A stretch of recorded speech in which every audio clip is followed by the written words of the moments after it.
Hello friends, welcome back. A very good morning to all of you. आज है Sunday and 21 of May है। मैंने कल एक वीडियो बनाया था आर के ऊपर, जो 2023 का आपका आने वाला है फॉर्म, एग्ज़ाम क्या होगा, कब वैकेंसी क्या है, जो भी चीज़ें हैं। तो जो भी लोग आर को टारगेट कर रहे हैं, उसको लेकर के चल रहे हैं, वो वीडियो वो देख लें, तो आगे का प्लान क्या रहेगा, कैसे क्या चीज़ें रहेंगी, उसको वो जान जाएंगे।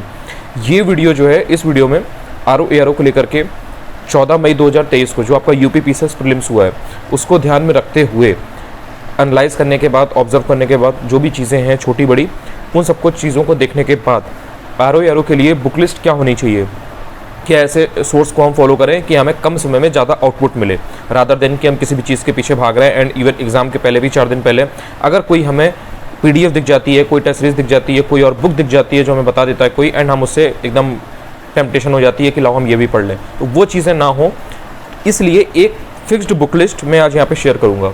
इसके अलावा आप इसमें थोड़ा बहुत ऑल्टर कर सकते हैं, लाइक आपने अगर कुछ और सोर्स पढ़ रखा है तो उसको अच्छे से करिए। मैं सारी चीज़ें जो भी हैं, जो एक बेसिक डाउट्स होते हैं, वो आपके इसी वीडियो में क्लियर कर दूंगा।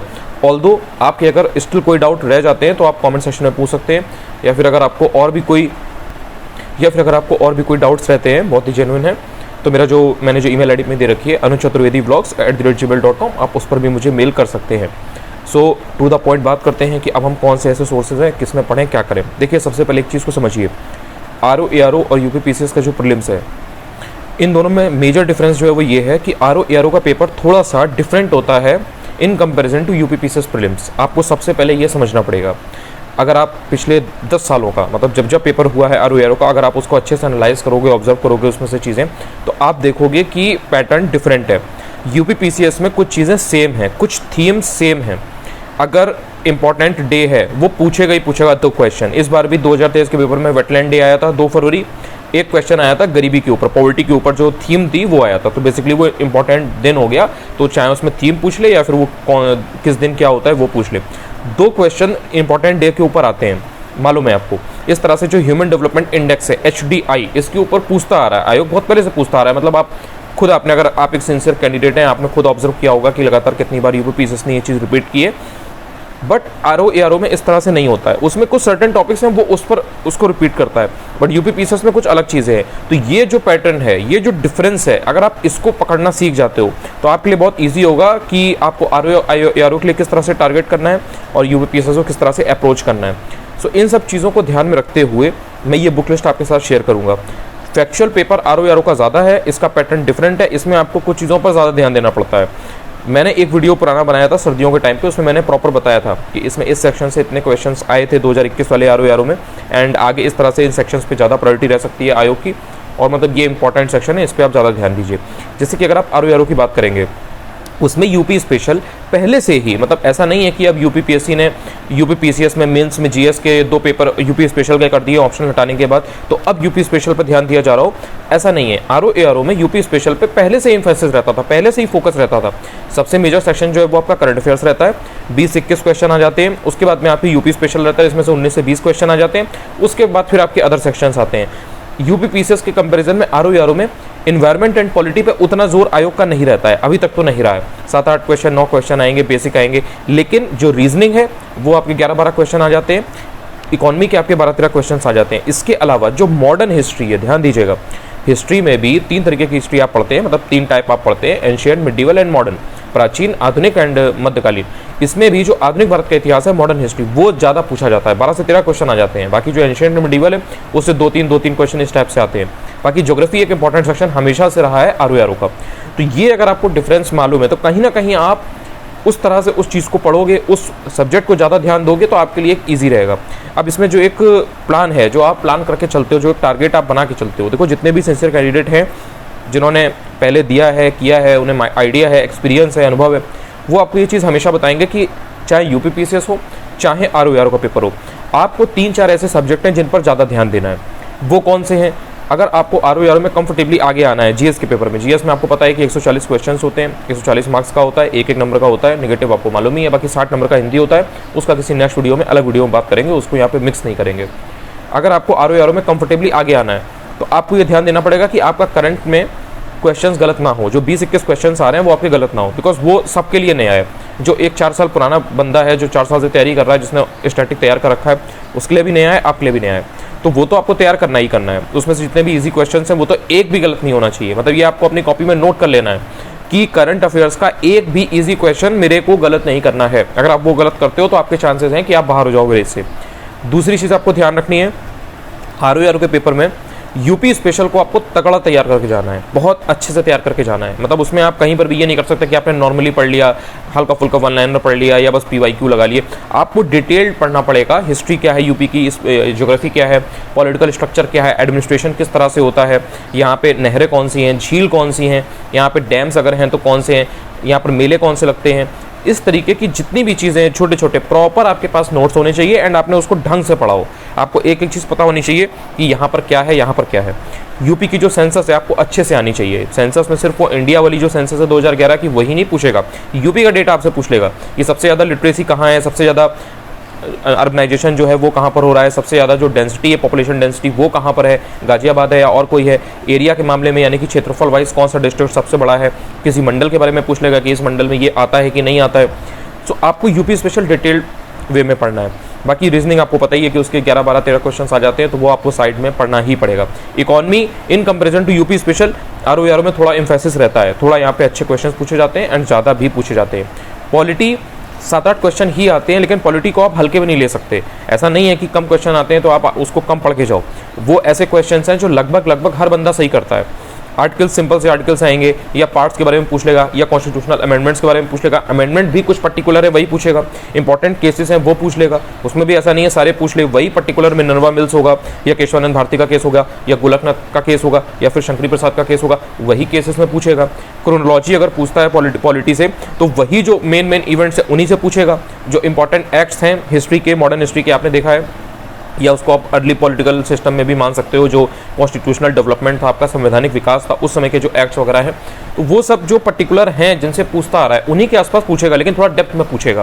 तो ये सब चीज़ें आपको पता होना चाहिए, पकड़ना चाहिए। अब ये बेसिक अगर चीज़ आपको मालूम है तो आप उस तरह से सब्जेक्ट को ध्यान दोगे। सबसे पहले अगर बात करें हिस्ट्री में मॉडर्न हिस्ट्री पे ज़्यादा ध्यान देना है। मॉडर्न हिस्ट्री के लिए जो इंग्लिश वाले हैं वो स्पेक्ट्रम तैयार करें, अच्छी खासी बुक है, नोट्स फॉर्म में भी है, मतलब एक तरीके का वो नोट्स ही है, और टू द पॉइंट उसमें चीज़ें हैं, बहुत ज़्यादा आपको इधर उधर का पढ़ना नहीं है। और ROE का पेपर चूंकि फैक्चुअल होता है तो इसलिए ROE में इंग्लिश वाले जितने हैं वो स्पेक्ट्रम तैयार कर सकते हैं, कोई ऐसी दिक्कत नहीं है। NCERT का बहुत ज़्यादा रोल ROE के पेपर में नहीं है, क्योंकि ROE का पेपर फैक्चुअल आता है, टू द पॉइंट आपसे ईयर पूछ लेगा, आपसे एकदम फैक्ट की चीज़ पूछ लेगा, आपको या तो पता है या नहीं पता है। तो बहुत ज़्यादा एनालिसिस आपकी नहीं भी हो, लेकिन अगर आपने वन लाइनर टाइप की चीज़ों में आपकी कमांड है, आप भूल नहीं रहे हो, कंफ्यूज नहीं हो रहे हो, तो फिर आप यहाँ पर बेटर परफॉर्म कर पाओगे। सो NCERT वगैरह का इतना रोल नहीं है, पढ़ लिया तो ठीक है, नहीं पढ़ा है तो ये जो सोर्सेज है लाइक स्पेक्ट्रम है, इंग्लिश वाले स्पेक्ट्रम पढ़ सकते हैं, हिंदी वाले परीक्षावाणी की जो बुक आती है आधुनिक भारत का इतिहास की, वो उसको कंसिडर करें। आपको पता भी होगा, नहीं पता है तो आप देख लीजिए, बहुत अच्छी किताब है, फैक्चुअल कंटेंट बहुत अच्छे से उन्होंने समराइज किया हुआ है, ऑर्गेनाइज्ड बुक है, आपको उससे फ़ायदा मिलेगा। इसके अलावा अगर आप बात करें मिडीवल एंड एंशिएंट हिस्ट्री की, एंशिएंट हिस्ट्री में SK पांडे आती है, SK पांडे के अलावा सौरभ चौबे जी की भी आती है, इसके अलावा और भी कई सारी बुक्स हैं, कई सारी, मतलब मैंने प्रॉपर इस पर मुझे अनुभव है, मैंने पढ़ भी रखी है, देख भी रखी है प्रॉपर, मैंने कौन सी क्या है मैं आपको अभी बताऊंगा, 2 मिनट बाद बताऊंगा कि आप और क्या कर सकते हैं। लेकिन फिलहाल के लिए अगर आप पढ़ना चाहते हैं एंशिएंट को कायदे से, आपके पास समय है या आपने पहले से पढ़ी है, तो आप इस पर स्टिक कर सकते हैं। SK पांडे या सौरभ चौबे, आप इनमें से पढ़िए। परीक्षा दृष्टि की भी आती है, उसमें भी काफ़ी अच्छा कंटेंट है, लेकिन अगर आप इन दोनों में से भी कोई एक ले लेंगे तो मतलब आपका काम चल जाएगा, ऐसा नहीं है कि आपको बहुत ज़्यादा कोई दिक्कत होगी। RS शर्मा वगैरह का इतना रोल नहीं है, बिकॉज वो थोड़ा सा डिस्क्रिप्टिव या मेंस में लिखने के लिए ज़्यादा अच्छी हैं, उसमें इतना फैक्चुअल कंटेंट नहीं है, फैक्ट्स आपके कम पड़ जाएंगे। सो इसलिए RS शर्मा वगैरह आप अवॉइड करें, लेकिन हाँ SK पांडे, सौरभ चौबे, इस टाइप की किताबों पर आप ध्यान दे सकते हैं। अब तो परीक्षावाणी ने भी अपनी किताब एंशिएंट की निकाल दी है, तो आप चाहें तो उसको भी ले सकते हैं, वो भी उन्होंने काफ़ी अच्छे से समराइज उसको किया है। मिडीवल हिस्ट्री की बात करें तो मिडीवल हिस्ट्री में आपको सतीश चंद्रा वगैरह ये सब नहीं पढ़नी है, उसमें भी वही सीन है कि वो मेंस में आंसर राइटिंग के लिए बहुत ज़्यादा हेल्प करती है वो लेकिन आपको अगर फैक्चुअल कंटेंट चाहिए तो उसके लिए आपको SK पांडे या सौरभ चौबे में थोड़ा बहुत गलतियां हैं मिडीवल हिस्ट्री में, एंड अगर आप SK पांडे के कंपैरिजन में देखें तो उतना अच्छी नहीं है, मतलब उतना फैक्ट्स वगैरह नहीं है, लेकिन जिसने पढ़ रखी है मतलब ठीक है, मतलब ऐसा भी नहीं है कि आप उसको just because of few mistakes या just because of few things की SK पांडे से कम है तो आप उसको ऑप्ट ना करें, या अगर आपके पास है तो आप कंफ्यूज हो जाएं, कोई ऐसी दिक्कत नहीं है। अगर आपने सौरभ चौबे पढ़ रखी है तो आप उसी को पढ़िए, नहीं पढ़िए तो आप SK पांडे भी पढ़ सकते हैं। इसके अलावा भी कुछ बुक्स हैं, लेकिन आप इस पर स्टिक कर सकते हैं, कोई प्रॉब्लम नहीं है। अब बात करते हैं कि और हम एंशिएंट मिडीवल के लिए और हम क्या करें या प्रॉपर मॉडर्न हिस्ट्री के लिए। देखिए एक बुक आती है किरण कॉम्पिटिशन टाइम्स की। वो बुक बहुत अच्छी है, उसमें पूरा आपका हिस्ट्री कवर हो जाएगा एंड उसमें प्रॉपर फैक्चुअल नॉलेज है। आपको कहीं से भी बहुत ज़्यादा स्टोरी फॉर्म में चीज़ें नहीं मिलेंगी। अगर आप फैक्ट्स को रिटेन कर सकते हैं, आपके पास ये कैपेसिटी है कि मुझे नए नए फैक्ट्स चाहिए हैं, क्योंकि आपको पता है कि आयोग अब जो फैक्चुअल नॉलेज जो हिस्ट्री की पूछ रहा है उसमें वो एग्जॉस्ट हो चुका है अपने पुराने क्वेश्चन से, एंशियंट हो, मिडिवल हो या मॉडर्न हो। अगर 10 क्वेश्चन होते हैं तो 10 में से 5 तो एकदम ईजी होंगे, जो आपको हर बुक में मिलेंगे, कट्टाचक में मिलेंगे, ल्यूसेंट में मिलेंगे, और जो बेसिक आपका मटेरियल उसमें मिल जाएंगे। लेकिन कुछ क्वेश्चन ऐसे होते हैं जो आपको नहीं मिलेंगे। जैसे यूपीपीएससी में पिछली बार जो पेपर आया था उसमें आपने देखा होगा कि जो एक इंस्क्रिप्शन वाला क्वेश्चन था जिसमें आपको 4 नाम दिए हुए थे, सर वर्मन दिया था, ईश्वर वर्मन दिया था, ईशान वर्मन दिया था एंड एक और दिया था देव बर्नाक 2 आई थिंक दिया था, एंड उनके चारों के नाम लिखे हुए थे। अब वो क्वेश्चन आपको इतना इजीली कहीं नहीं मिलेगा, ना ही आपको गट्टाचक में मिलेगा, ना ही आपको इतना इजीली लूसेंट में मिलेगा डायरेक्ट, ना ही आपको और किसी बेसिक मटेरियल में मिलेगा। अनटिल अनलेस आपने मौखरी शासक जो हैं, जो मौखरी रूलर्स हैं कन्नौज के, अगर आपने उनके बारे में डिटेल्ड पढ़ रखा है कि हाँ भाई ईशान वर्मन कौन था, ईश्वर वर्मन कौन था, या अवंती वर्मन कौन था, अनंती वर्मन कौन था, अनंत वर्मन कौन था, ये सब चीज़ों के बारे में अगर आपको थोड़ा थोड़ा हर रूलर के बारे में मालूम तो आप आसानी से पकड़ लोगे कि हाँ भाई इसमें ये वाला जो गया कॉपर प्लेट है वो समुद्रगुप्त की है, वो सर्ववर्मन की नहीं है, सर्ववर्मन का असीरगढ़ का अभिलेख है, यानी कि असीरगढ़ का इंस्क्रिप्शन है। तो ये आपको पता चल जाएगा। सो इस टाइप के जो क्वेश्चंस हैं उन सब के लिए फिर आपको किरण कॉम्पिटिशन टाइम जैसी कोई बुक रेफर करनी पड़ेगी, लेकिन वो वही है, वो आपको तब करनी है जब आपने हिस्ट्री में घटना चक्र पूर्वावलोकन, जिसमें 3 सेक्शन रहते हैं आपके, वो और ल्यूसेंट, इन दोनों को आपने कवर कर लिया।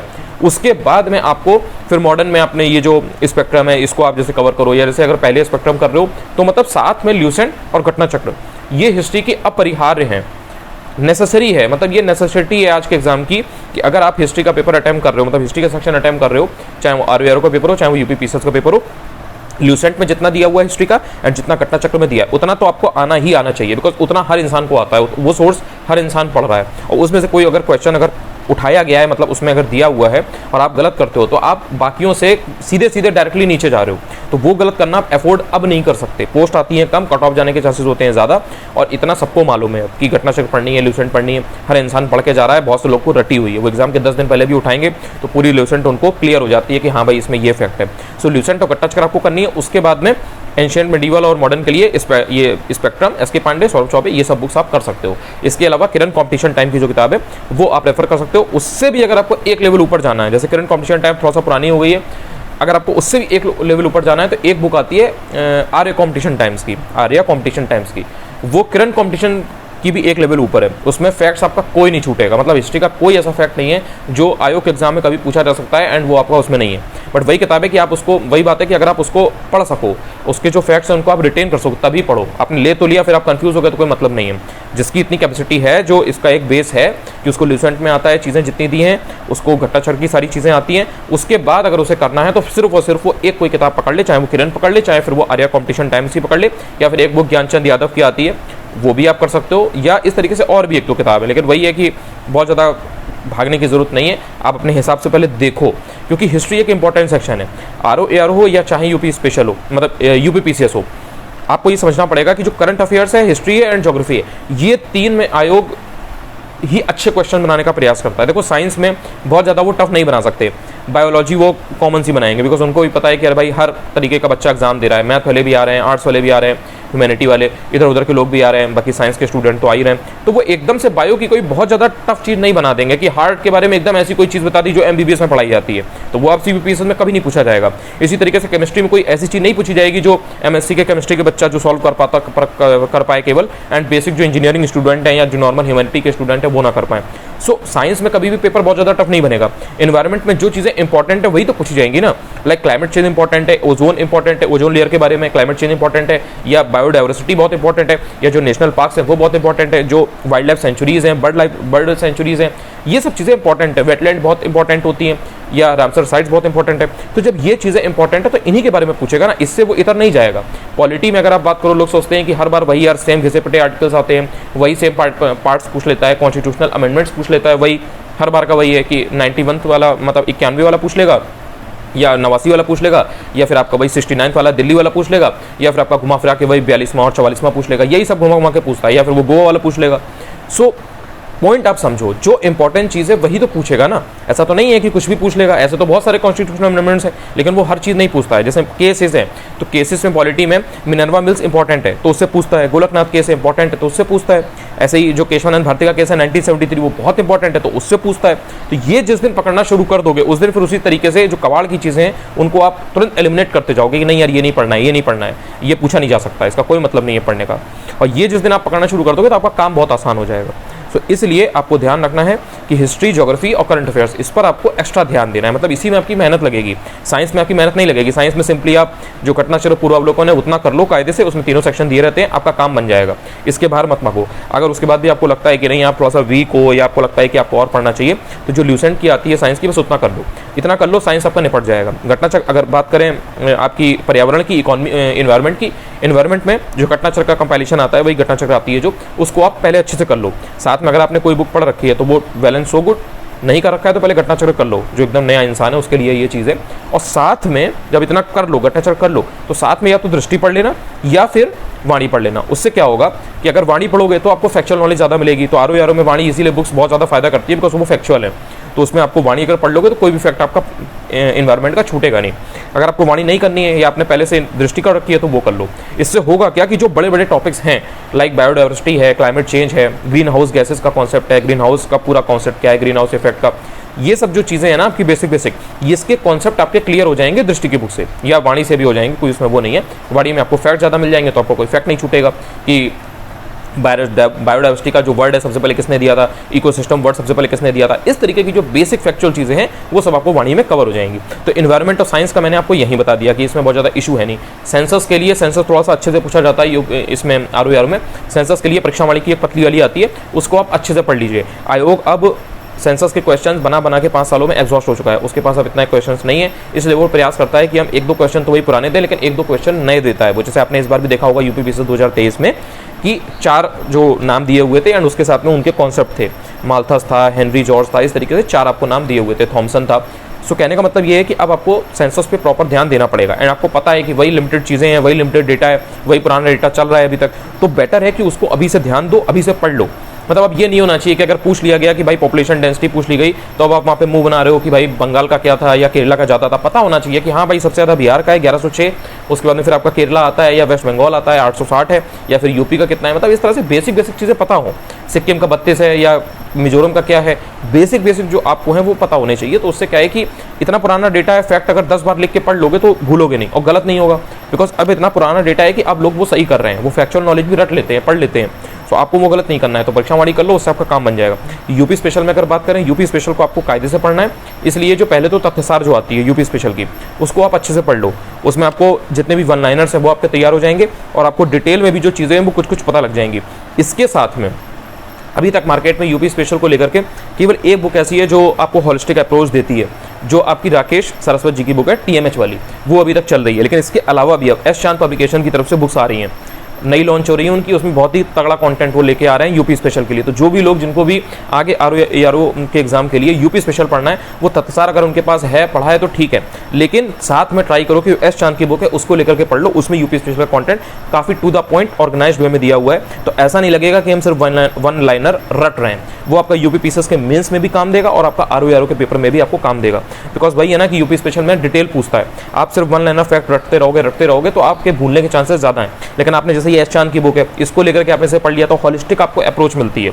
आप A to Z उस कॉन्सेप्ट के बारे में, उस चीज़ के बारे में, उस टॉपिक के बारे में जान जाते हो। जैसे अगर मान लो यूपी की नदियों के बारे में बात की जा रही है तो आपको डिटेल में सारी नदियों के बारे में एस चांद की बुक में मिलेगा कि हाँ भाई इसमें ये है, इसमें ये है, यहाँ पे ये डैम है, यहाँ पे ये डैम है, यूपी की हिस्ट्री ये थी, यूपी का पॉलिटिकल स्ट्रक्चर ये है, यहाँ पे आर्टिकल्स ये है, इसमें यहाँ पे गवर्नर के पास ये पावर होती है, CM के पास ये पावर होती है, यहाँ पे इस तरह से इलेक्शन होता है, यहाँ पे पंचायतों का ये सिस्टम। तो ये सारी चीज़ें आपको एस चांद की बुक में टू द पॉइंट ऑर्गेनाइज्ड वे में मिल जाएंगी। तो इस तरह से आप तैयारी करो। अब इसके बाद बात आती है इकोनॉमी के लिए क्या करें। इकोनॉमी अर्थव्यवस्था के अच्छे क्वेश्चन आरओ में पूछे जाते हैं। इसके लिए आप कॉन्सेप्ट जो बिल्डिंग है, अगर आपको कॉन्सेप्ट बिल्डिंग करनी है तो अगर आप हिंदी के हो तब तो कोई प्रॉब्लम नहीं है, आप जो दृष्टि की बुक आती है उसको रेफर करो। उसमें बहुत ही ल्यूसिड लैंग्वेज में हिंदी में सारे कॉन्सेप्ट्स को अच्छे से समझाया गया है। उसके अलावा किसी व्यक्ति ने अगर दृष्टि नहीं पढ़ी है या उसके पास नहीं है और उसने वाणी पढ़ी है, वेल एंड सो गुड, कोई प्रॉब्लम नहीं है। उसमें भी कॉन्सेप्ट समझाए गए हैं कायदे से एंड उसके साथ में फैक्चुअल नॉलेज बहुत तगड़ी दी हुई है परीक्षा वाणी की बुक में। तो कोई भी एक सोर्स पकड़ लो। अगर आपके पास प्रतियोगिता दर्पण अतिरिक्तांक है, तो आप उसे कर लीजिए। उसमें क्या है कि वो लोग अपना अपडेट करते रहते हैं, उनका न्यू एडिशन आ गया होगा मार्केट में, आप देख लीजिएगा। उसमें क्या है कि कॉन्सेप्ट्स रहते हैं, नया एडिशन होता है तो उसमें वो लोग जो करंट अफेयर्स होता है, बजट होता है, करंट जितना भी इकोनॉमिक करंट अफेयर्स होता है, वो सब वो अपडेट करके रखते हैं प्रतियोगिता दर्पण अतिरिक्तांक में, तो आप उससे भी कर सकते हो। लेकिन ध्यान रखना, कोई भी एक सोर्स करना। जितनी भी चीज़ें मैं बता रहा हूँ, मैं इसलिए बता रहा हूँ कि आपको ये पता रहे कि भाई इसका ये प्रॉस है, इसका ये कौन सा है, इसमें ये अच्छाई है, इसमें ये खामी है, ये चीज़ें भी काम करती हैं। तो उसके बाद खूब एनालाइज करके अपनी एक लिस्ट बना लो कि भाई मेरे को इस सब्जेक्ट की ये बुक रेफर करनी है, एंड फिर उसको 4 महीने उसी के साथ रहना। ये नहीं कि आपने आज हिस्ट्री की कोई एक बुक उठाई, 2 दिन बाद आपने किसी और का सुना, उन्होंने तो वो कहा था, फिर आपने वो ले ली, फिर तीसरे दिन आपने कहा कि किसी कोचिंग के नोट्स बहुत अच्छे हैं तो आपने फिर वो ले लिया। यहाँ पे और बता देता हूँ मैं, बहुत से लोग नोट्स को लेकर भी वो रहते हैं कि हम सिर्फ नोट्स पढ़ लें तो क्या मेरा काम बन जाएगा। देखिए, आपके पास अभी समय है, नोट्स के पीछे अभी मत भागिए। नोट्स में आपको चीज़ें फिल्टर होकर मिलती हैं, आपका काम ईजी होता है। लेकिन कभी कभी नोट्स को भी पचाना, उसको डाइजेस्ट करना, उसको आत्मसात करना, उसको अच्छे से पढ़ के समझना ईजी तभी होता है जब आपने स्टैंडर्ड बुक पढ़ रखी है। जैसे अगर आपने एस.के. पांडे या जो भी एक डिटेल्ड बुक होती हैं अच्छे से, अगर आपने उनको पढ़ रखा है तो आपके लिए बहुत इजी होगा फिर किसी नोट्स पे जंप करना, आपको चीज़ें मालूम होंगी। जैसे अगर आपने अकबर के जो एक्सपीडिशन है, जो उसके अभियान है, गुजरात अभियान हुआ था, कहाँ हुआ था, या और कोई अभियान है, तो वो अगर आपने पहले से पढ़ रखा है तो जब आप नोट्स में देखोगे, चाहे वो नोट्स किसी के भी हों, चाहे वो स्टडी फॉर सिविल सर्विसेज के हों, चाहे वो पीसीएस मंत्रा के हों, या फिर किसी और के भी हों, तो आपके लिए बहुत ईजी हो जाएगा।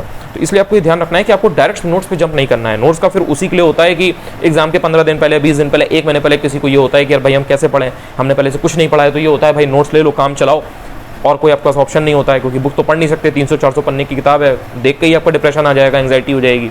सो इसलिए आपको कोई एक सोर्स पकड़ लेना है। बहुत ज़्यादा अगर आपको लगता है कि नहीं आपका नॉलेज लेवल अच्छा है, आपके पास चीज़ें हैं और आप जानते हो चीज़ें, तो आप एक दूसरा सोर्स रख सकते हो रेफरेंस के लिए। मतलब आपको उसको डायरेक्टली नहीं पढ़ना है कि मतलब आपने दोनों सोर्स साथ में पढ़ रहे हो। कोई चीज़ ऐसी है जो आपको एक जगह पे कम दी हुई है, जैसे किसी बुक में कोई सोर्स होता है, कोई चीज़ होती है, टॉपिक होता है, कम दिया होता है, आपको लगता है नहीं यार इतना सफिशिएंट नहीं है, इससे बाहर से क्वेश्चन आता है, या आपको पता है कि इससे ज़्यादा आपको पढ़ना है, ज़रूरत है, तो उसके लिए आपने उस दूसरी बुक से केवल रेफरेंस ले लिया, खोल के वो टॉपिक पढ़ लिया, रादर देन कि पहले पेज से लेकर के 400 पन्ने तक पढ़ रहे हैं। इसके अलावा जो इंग्लिश मीडियम वाले हैं, वो एक बुक आती है, मुझे याद आया अभी, तो मैं आपको बता देता हूँ, पूनम दलाल दहिया की, उसमें एंशिएंट मेडिवल साथ में होता है। इंग्लिश मीडियम वालों के लिए एकदम मतलब बहुत बढ़िया बुक है, फैक्चुअल कॉन्सेप्ट सब उसमें अच्छे से दिया हुआ है, और काफ़ी कलरफुल बुक है, तो पढ़ने में मज़ा भी आता है। हिंदी में भी आती है एंशिएंट मेडिवल की वो, बट ये है कि उसमें फैक्ट्स इन कंपैरिजन टू किरण अगर आप देखोगे, या जो आर्या कॉम्पिटिशन टाइम्स मैंने आपको बुक बताई है, या एस.के. पांडे, उन सबके कंपैरिजन में पूनम दलाल दहिया में थोड़े से फैक्ट्स कम है, क्योंकि अब भाई एंशिएंट मेडिवल एक ही में उन्होंने दिया है, तो आप समझ सकते हो कि कैसे उन्होंने इंपॉर्टेंट चीज़ों को ही रखा होगा। इसके अलावा अगर आप बात करो तो मैंने आपको पॉलिटी के लिए आप सिंपली वाणी कर सकते हो, जिसने लक्ष्मीकांत कर रखी है, अच्छे से उसको रिवाइज करो, उसी में से इंपॉर्टेंट चीज़ें जो पूछी जाती हैं उनको आप देखो, तो आपका पॉलिटी लक्ष्मीकांत से काम चल जाएगा। लेकिन जिसने पॉलिटी लक्ष्मीकांत नहीं पढ़ी है वो सिंपली वाणी पर जंप कर सकता है, कोई ऐसी प्रॉब्लम नहीं है। इसके लिए आप चाहो तो नोट्स भी पढ़ सकते हो, बिकॉज इसमें बहुत ज़्यादा टू द पॉइंट पूछता है, तो आप कहीं से भी कर सकते हो। बाकी सबसे जो बेसिक चीज़ है वो ये है, सारे सब्जेक्ट में, चाहे वो हिस्ट्री हो, ज्योग्राफी हो, पॉलिटी हो, इकोनॉमी हो, कोई भी चीज़ें हो, सब में आपको घटना चक्र तो लगानी ही लगानी है। वो तो PYQ है, वो तो आप सॉल्व करोगे ही करोगे हर सब्जेक्ट का। इसमें ये नहीं है कि हम घटना चक्र पूर्वावलोकन ना करें और केवल हम ये बुक पढ़ लें, वो अपरिहार्य है। घटना चक्र पूर्वावलोकन का पढ़ना RO के लिए, सारे सब्जेक्ट्स के लिए, like history, geography, polity, economy, science, environment, इस तरह से। एंड उसके साथ में ल्यूसेंट आपको बार बार पढ़नी है। देखिए, रटना नहीं है आपको कि आप बार बार ये सोचें कि हमको एक एक फैक्ट रट जाए, लेकिन अगर आप उसको बार बार पढ़ते रहेंगे तो आपके दिमाग में सबकॉन्शियसली वो चीज़ें होंगी, तो जब एग्जाम में क्वेश्चन आएगा या जब आप टेस्ट सीरीज सॉल्व करोगे तो वो आपका क्लिक कर जाएगा, हिट कर जाएगा कि नहीं आपने ये पढ़ा है, स्ट्राइक कर जाएगा वो फैक्ट। तो आपको बार बार पढ़ते रहना है, जब तक आपका एग्जाम होगा ल्यूसेंट को आप पढ़ते रहिए। एंड ल्यूसेंट का पढ़ने का एक और तरीका ये भी है, बहुत से लोग कहते हैं कि हमने ल्यूसेंट पढ़ी तो 10 बार है, लेकिन उसमें से फैक्ट आते हैं गलत हो जाते हैं। आपने उसको ढंग से नहीं पढ़ा है। ढंग से पढ़ने का मतलब ये है कि बहुत से लोग होते हैं वो पहले पेज से स्टार्ट कर रहे हैं, हिस्ट्री से स्टार्ट कर रहे हैं। अब उन्होंने पहले सोचा कि हम पूरा हिस्ट्री खत्म करेंगे, फिर उन्होंने सोचा पूरा पॉलिटी खत्म करेंगे, फिर ज्योग्राफी खत्म करेंगे, ऐसे ऐसे सारे सब्जेक्ट हम 1 by 1 खत्म करेंगे। ये यूपी बोर्ड का एग्जाम नहीं है, या ये CBSE बोर्ड का एग्जाम नहीं है 12th वाला, जबकि वहाँ पर आपको पूरा पहले चैप्टर से लेकर के आखिरी तक चीज़ पता थी, और ये पता था कि यहाँ से लेकर के यहाँ तक आएगा, वो आप रट के चलेगा, एग्जाम में आ गया, आपने लिख दिया, आपके 95 परसेंटाइल आ गए, एंड आप एकदम खुश हो गए, आपने लड्डू बांट दिया बूंदी का। ऐसा नहीं है, ये यहाँ पे आपको नहीं पता है कि पेपर में क्या आएगा, और आपको रिटेंशन अगर उसका करना है उन चीज़ों का जो आपने पढ़े हैं, जो फैक्ट्स पढ़े हैं, जो कॉन्सेप्ट समझाए, तो आपको बीच बीच में से उठा के पढ़ना पड़ेगा। ये टेक्निक होती है, मतलब दिमाग की ये टेक्निक है, थोड़ा इसके बारे में जानो, पढ़ो तो आपको पता लगेगा। जैसे मान लो आपको शाहजहां के बारे में पढ़ना है, शाहजहां के बारे में उठाओ ल्यूसेंट से, देख लो भाई शाहजहां के बारे में क्या दिया है, 4, 5, 6, 10 जो फैक्ट दिए हैं देख लो। अकबर के बारे में पढ़ना है, अकबर के बारे में कोई क्वेश्चन गलत हो रहा है, उठाओ ल्यूसेंट उठाओ, अकबर के बारे में पढ़ लो। बीच बीच में से उठा के कोई चीज़ पढ़ो। जैसे पॉलिटी के आर्टिकल्स हैं, आर्टिकल्स गलत होते हैं, एक दिन टारगेट बनाओ भाई आर्टिकल्स करूँगा आज मैं सारे आर्टिकल्स निपटा लूँगी। ल्यूसेंट उठाओ, जितने आर्टिकल्स उसमें दिए हैं पढ़ लो। घटना चक्र में देख लो कि इसमें कौन कौन से आर्टिकल दिए हैं, कुछ गलत तो नहीं हो रहा है, कुछ छूट तो नहीं रहा है। आर्टिकल ऐसा तो नहीं है कि आर्टिकल 245 से 255 मेरा छूट गया हो, तो देख लिया। अगर ये सोचोगे कि हम लाइन बाई लाइन हम उसको तैयार करें, तो जो आप पढ़ते जाओगे लेकिन पीछे का भूलते जाओगे। अनटिल नॉलेज की इतने जीनियस हो कि पहली लाइन से लेकर के 400 पन्ने की जो लाइन है, आखिरी लाइन उसको आपने रट रखा हो। सो ये टेक्निक है। जितने भी लोग ऐसे हैं जिन्होंने पढ़ा तो ल्यूसेंट को लेकिन वो रिटेन नहीं कर पा रहे हैं, ये फॉर दैट मैटर किसी भी बुक को जो पहले पेज से लास्ट बुक तक पढ़ते हैं, तो ये पढ़ने का तरीका सही है ही नहीं। आपको बीच में से उठा के पढ़ना है जो भी इंपॉर्टेंट टॉपिक आपका है। जैसे आपको पता है कि भाई वाटरफॉल्स आता है, यूपीपीसीएस में हर बार वाटरफॉल्स के ऊपर एक क्वेश्चन पूछता है, या रिवर के ऊपर पूछता है कि रिवर का ओरिजिन कहाँ पर है, या रिवर की ट्रिब्यूटरी कहाँ पर है, ये सब पूछता है, आपको पता है। तो भाई ल्यूसेंट उठाओ, घटना चक्र उठाओ, या जो भी आपका सोर्स है उठाओ और तुरंत उसके बारे में पढ़ लो कि भाई ये रिवर कहाँ से निकलती है, क्या है, कैसे क्या चीज़ें हैं। ये मैंने आपको सारे सोर्सेज बता दिए। पॉलिटी का मैंने आपको बता ही दिया। ज्योग्राफी की अगर बात करें, ज्योग्राफी में अगर इंग्लिश मीडियम के आप हैं तो आपके पास मतलब एनसीईआरटी ज्योग्राफी में थोड़ा कम आ जाती है, बिकॉज उन्होंने कॉन्सेप्ट काफ़ी अच्छे से समझाया हुआ है। तो अगर एनसीईआरटी आप इसमें पढ़ सकते हैं तो पढ़ लीजिए, नहीं भी पढ़ा है तो कोई बात नहीं, महेश मड़वाल पढ़ लीजिए। आपका जितना भी फैक्चुअल कंटेंट है महेश मड़वाल से निकल जाएगा। अगर आपको महेश मड़वाल नहीं पढ़नी है, या आपके पास नहीं है, या आपने नहीं की है और आपने वाणी का रखी है, तो वाणी कर लीजिए। Well and so good, there is no problem. दोनों पार्ट उसके आते हैं, भारतीय भूगोल भी आता है, विश्व का भूगोल भी आता है, वाणी से आप कर लीजिए। साथ में एटलस आती है, एटलस जरूर करिएगा। ज्योग्राफी का पूरा खेल जो है ना वो एटलस के अराउंड है। आप जो भी माउंटेन्स पढ़ रहे हो, जो भी लेक्स पढ़ रहे हो, जो भी रिवर्स पढ़ रहे हो, जो भी आप देख रहे हो कि ये रिवर यहाँ एस्चुरी बनाती है, ये डेल्टा यहाँ बनाती है, या ये रिवर यहाँ से इसका ड्रेनेज का सिस्टम ये है, ये बॉर्डरिंग कंट्रीज़ हैं, यहाँ पे ये रेगिस्तान है, यहाँ पे ये हवा यहाँ से यहाँ चलती है, ये लोकल यहाँ की वो है, ये यहाँ पे ओशियन करंट्स हैं, पैसिफिक ओशियन किधर है, अटलांटिक ओशियन किधर है, अरब वाला जो अरब सागर है वो किधर है, ये साउथ चाइना सी का क्या मैटर चल रहा है, किसका किसके साथ बॉर्डर है। ये सारी जो चीज़ें हैं ये आपको तभी पता लगेंगी जब आप एटलस को ध्यान दोगे। सो आई थिंक हिस्ट्री का, ज्योग्राफी का, पॉलिटी का, इकोनॉमी का मैंने क्लियर कर दिया है। रीजनिंग के लिए अगर बात करें तो जितने भी यूपीपीसीएस के सीसेट के पेपर हैं पिछले 10 सालों के, आप उनको लगा के जाइए। मतलब उसमें से जितने भी रीजनिंग की चीज़ें हैं, मैथ की हल्की फुल्की चीज़ें जिसको कम पढ़ना है मैथ के लिए, वो सारे टॉपिक आप सीसेट के जो हैं वो लगा के जाइए रीजनिंग वगैरह के। एंड उसके साथ में इसके पहले 2017 तक जब तक यूपीपीसीएस में मेंस होता था, तो जो दूसरा पेपर है वो भी, उसमें भी रीजनिंग वगैरह आती थी, वहाँ से भी देखिए बहुत से क्वेश्चंस वहाँ से उठ जाते हैं आरओ में, क्योंकि वो थोड़ा सा टफ होते थे एंड वो आरओ में अच्छे से बन जाते हैं। तो इसलिए आपको और कोई अलग से बुक नहीं पढ़नी है, यूपीपीसीएस के ही जो रीजनिंग के क्वेश्चंस पुराने एग्जाम में आए हुए हैं उनको आप लगाइए, तो आपको रीजनिंग की इतनी दिक्कत नहीं होगी। इसके अलावा जो एक कृषि का सेक्शन है, मतलब कृषि के कुछ क्वेश्चन अक्सर 2-3 क्वेश्चन आरओ में आ जाते हैं, उसके लिए आपको वाणी की एक बुक आती है, अगर आप पढ़ सकते हैं तो वो पढ़ लीजिए। जैसे अभी आपके पास टाइम है तो वाणी का पढ़ लीजिए, बिकॉज 2-3 क्वेश्चन आते हैं, उनकी क्वेश्चन की क्वालिटी भी अच्छी होती है, मतलब स्टैंडर्ड होता है, इतना इजीली हर कोई नहीं कर पाता है। तो अगर आपको औरों से एज बनाना है और आपके पास समय है और आप पढ़ सकते हैं, आप फैक्ट्स थोड़ा सा रिटेन कर सकते हैं, तो जो इंपॉर्टेंट टॉपिक है वो आप कृषि के वाणी की बुक से तैयार कर लीजिए। कृषि एवं प्रौद्योगिकी नाम से बुक आती है। इसके अलावा जनरल साइंस के लिए मैंने आपको बताया ही है कि आप ल्यूसेंट और घटाचक्र कर लेंगे। इसके अलावा सबसे जो इंपॉर्टेंट सेक्शन है वो आपका आता है करंट अफेयर्स का। करंट अफेयर्स के लिए जितने भी लोग तैयारी कर रहे हैं यूपीपीसीएस से आरओ के लिए, सबके दिमाग में एक डाउट बना रहता है कि करंट अफेयर्स हम कहाँ से करें। चाहे आप एडिटोरिया की बात करें, चाहे आप जो उत्कर्ष कोचिंग क्लासेस की जो बुक आती है, जो आपने देखा होगा फूल पत्ती वाली, उसकी बात करें, चाहे वो आई दृष्टि हो घटना चक्र की, या फिर घटनासार हो, या फिर पतली वाली क्रॉनिकल हो, या इसके अलावा और भी जो मार्केट में बुक्स आती हैं, हिंदी इंग्लिश कोई भी आपका पब्लिकेशन हो, सबका एनालाइज करने के बाद, सबका कंटेंट देखने के बाद, पढ़ने के बाद, चीज़ों को पूरा देखने के बाद, यूपीपीसीएस के 2023 के पेपर को ध्यान में रखते हुए जो इस बार क्वेश्चंस आए थे, अगर आप कोई भी 2 सोर्स कायदे से कर लेते हो, कोई भी 2 सोर्स, तो आपको वहाँ पे 90-95% क्वेश्चंस मिल जाएंगे। जैसे अगर मान लो 20 क्वेश्चन आ रहे हैं तो 20 में से आप 16-17 क्वेश्चन आराम से कर ले जाओगे। हो सकता है 18-19 भी कर ले जाओ, लेकिन 16-17 तो गारंटी है। इसके लिए केवल 2 सोर्स, मैं आपको 2-3 सोर्स बता दूंगा, 4 सोर्स बता दूंगा, उसमें से आप अपने हिसाब से देख लो कि आपके लिए क्या कंफर्टेबल रहता है। एक तो जो क्रॉनिकल आती है पतली वाली, उसको आप मंथली फॉलो करो। इसके साथ में आप अगर चाहो तो जो बाई मंथली घटनाचक्र की मैगजीन आती है उसको करते रहो। इससे क्या होगा कि जब एग्जाम के पहले घटना चक्र की आई दृष्टि आएगी, मतलब जो ईयरली कंपाइलेशन आता है, 10-12 महीनों का जो कंपाइलेशन आता है घटना चक्र का, वो जब आप करोगे तो आपको मतलब ऐसा नहीं लगेगा कि हम सारी चीज़ पहली बार पढ़ रहे हैं, बिकॉज आपने जो घटना चक्र की बाई मंथली है उसको पहले से कर रखा होगा, तो आपका 70-80% जो काम है वो पहले ही तैयार हो गया होगा। साथ में क्रॉनिकल अगर कर रखा होगा तो आपका कोई भी फैक्ट ऐसा जो घटना चक्र से छूट रहा है वो आपका छूटेगा नहीं। पतली वाली क्रॉनिकल की बात मैं कर रहा हूँ, 30-35 रुपये की आती है, वो आपको पता होगा। ये केवल 2 सोर्स आप रखिए। आपको कोई दिक्कत नहीं होगी ROARO के पेपर में करंट अफेयर्स में। अगर आप घटना चक्र बाई मंथली नहीं करते हो तो फिर आप घटनासार कर लो, जो 3-4 महीने में आती है उसको कर लो। क्रॉनिकल आपको करनी ही करनी है, मतलब वो पतली सी किताब होती है, आराम से आप कर लो, टू द पॉइंट होता है उसमें, चीज़ें इधर उधर की चीज़ें होती नहीं है, काफ़ी फिल्टर्ड नॉलेज होती है उसमें, तो वो आप तैयार कर सकते हो। इसके अलावा आप किसी व्यक्ति को लगता है कि नहीं हम और क्या करें, हम क्रॉनिकल नहीं करना चाहते हैं या इंग्लिश मीडियम के हैं, तो उसके लिए भी मार्केट में ऑप्शंस हैं, अरिहंत वगैरह की कुछ आती हैं वो आप कर सकते हो, या फिर आप कुछ चीज़ें ऑनलाइन भी कर सकते हो। ऑनलाइन भी मतलब नॉर्मली आप जो डिवाइस जो आती हैं उसमें से छांट लो कि भाई यही इंपॉर्टेंट है, यही पूछता है, तो वो MCQ कर लो। तो इस तरह से अगर आप करोगे, अब जैसे बहुत से लोग पूछते हैं कि हम दृष्टि मोटी वाली जो आती है उससे हम करें ना करें, देखिए वो सब अवॉइड करिए, उसमें बहुत ज़्यादा डिस्क्रिप्टिव वैसा रहता है। एंड ROARO या UP PCS में भी इवन थोड़ा सा डिटेल तो पूछने लगा है UP PCS में, लेकिन पूछता फैक्चुअली है, थोड़ा डेप्थ में आएगा लेकिन फैक्चुअल होता है। तो वो सब चीज़ें जहाँ पे आपको फैक्चुअल करंट अफेयर्स मिल रहा है उससे आप करो। इसके अलावा जो आपका ROARO है उसमें तो वो प्योरली फैक्चुअल पूछता है, तो इसलिए आप ट्राई करो कि जहाँ पर फैक्चुअल नॉलेज ज़्यादा हो उससे आप कर सकते हो। एड्यूटेरिया वगैरह जो आती है उसमें क्या है कि वो जो BPSC के लिए बहुत पॉपुलर है एड्यूटेरिया में क्या है कि सारी चीज़ें ऑर्गेनाइज अच्छे से होती हैं। लाइक जितनी भी एक्सरसाइजेज हुई होंगी डिफेंस की वो एक जगह होंगी, जो भी 2030-45 या 2070 के लिए सेंट्रल गवर्नमेंट के टारगेट्स होंगे वो सब एक जगह दिए होंगे, बाद में MCQs भी दिए होते हैं कुछ, तो उससे क्या है कि आपको एक ईजी रहता है, आपको देखने में बहुत अच्छा लगता है। एक तो कलरफुल बुक होती है, देखने में काफ़ी अच्छा लगता है कि हर चीज़ कायदे से बनी हुई है, ये है, तो रिटेंशन थोड़ा सा अच्छा हो जाता है।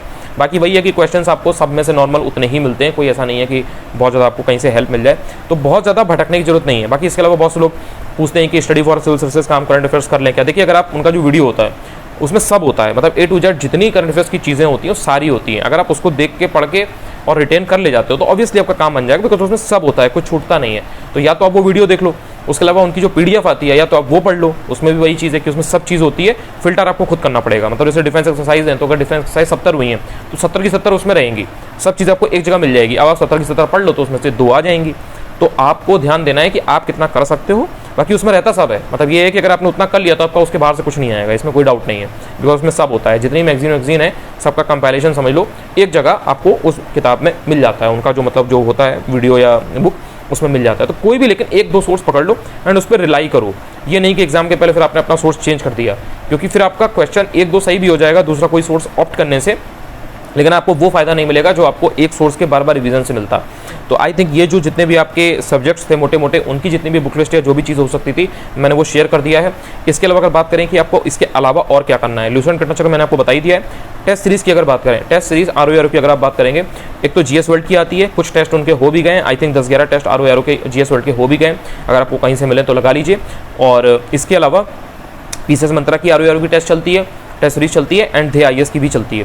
सो ध्येय IAS की तो वही है कि जब नोटिफिकेशन वगैरह आएगा, फॉर्म वगैरह आएगा तब आएगी आई थिंक ध्येय IAS की। एंड PCS मंत्रा का भी वही है कि उनके बैच वगैरह जब स्टार्ट होगा तो उसके साथ में उन लोग का टेस्ट सीरीज वगैरह रहेगा।